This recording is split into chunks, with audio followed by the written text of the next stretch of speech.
Next 11th sum பார்க்கலாம். Question read பண்ணுறேன். Sivamani is attending an interview for a job and the company gave 2 offers to him. Offer A வந்து ₹20,000 to start with, followed by a guaranteed annual increase of 66% for the first 5 years. Offer B ₹22,000 to start with, followed by guaranteed annual increase of 3% for the first 5 years. Okay va.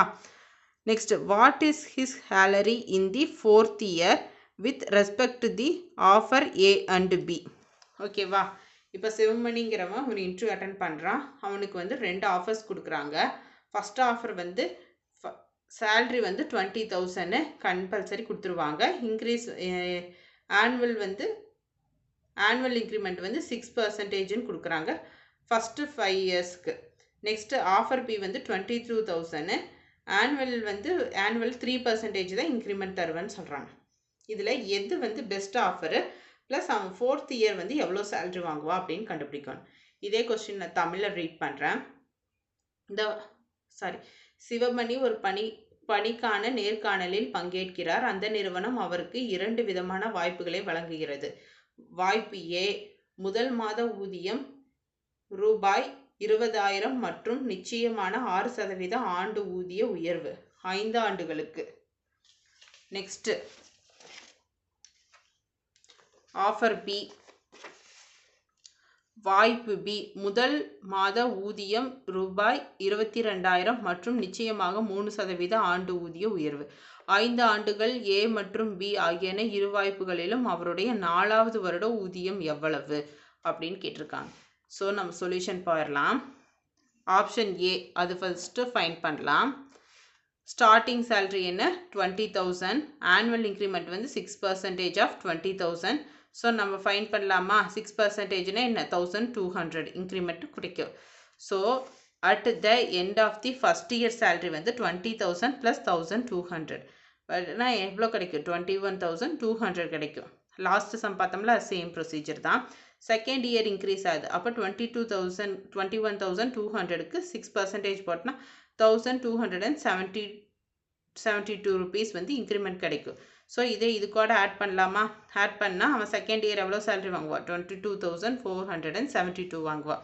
Next third year increase வந்து என்ன 22,472க்கு 6% போட்டால் 1,348.32 rupees வந்து increment கிடைக்கும். So இதை வந்து இது கூட add பண்ணிடலாமா?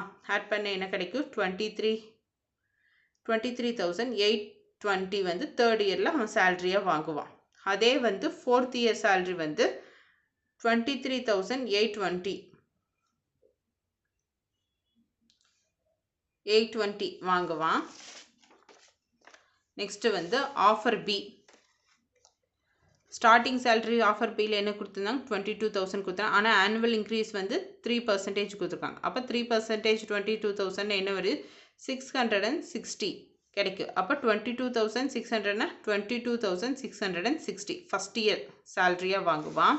நெக்ஸ்ட் செகண்ட் இயர் இன்க்ரிமெண்ட் இதுலேருந்து இன்க்ரிமெண்ட்டுக்கு பர்சன்டேஜ் போட்டால் 3% போட்டால் என்ன 679.8 இன்க்ரிமெண்ட் ஆகுமா? At the second year salary வந்து 22,660 ப்ளஸ் 67.9.8 இப்போ இது ரெண்டே ஆட் பண்ண என்ன கிடைக்கும் 23,339.8 கிடைக்குமா?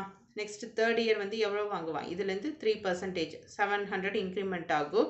ஸோ இது கூட ஆட் பண்ணோம்னா இந்த வேல்யூ கூட ஆட் பண்ணேன்னா எனக்கு கிடைக்கும் 24,039.8 கிடைக்குமா? அப்போ 4th இயர் சேல்ரியும் அவன் 24,040 இது தானே வாங்குவான். தேர்ட் இயர் வாங்குற சேல்ரியை தான் 4th இயரும் வாங்குவான்.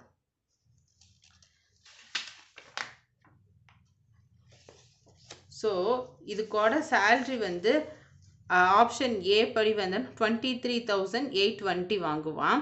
அதே வந்து ஆப்ஷன் பி படி பார்த்தா வந்து 24,040 வாங்குவான். ஸோ ஆப்ஷன் பி தான் வந்து பெட்டர். ஸோ இதுதான் நம்மளோட final answer. This is our final answer. இந்த கொஸ்டின் புரிஞ்சுதா? அதாவது ஒருத்தர் சேலரி இது கால்குலேட் பண்ணுறோம், ப்ரீவியஸாக பார்த்த சம் மாதிரியே தான். ஃபஸ்ட் ஆப்ஷனில் வந்து 6% இன்க்ரிமெண்ட்டு, ஆனால் ஸ்டார்டிங் சேலரி வந்து கம்மி. ஸோ இன்க்ரிமெண்ட் ஆகும்போது அவன் 4th இயர் என்ன வாங்குவான், 23,820 வாங்குவான்.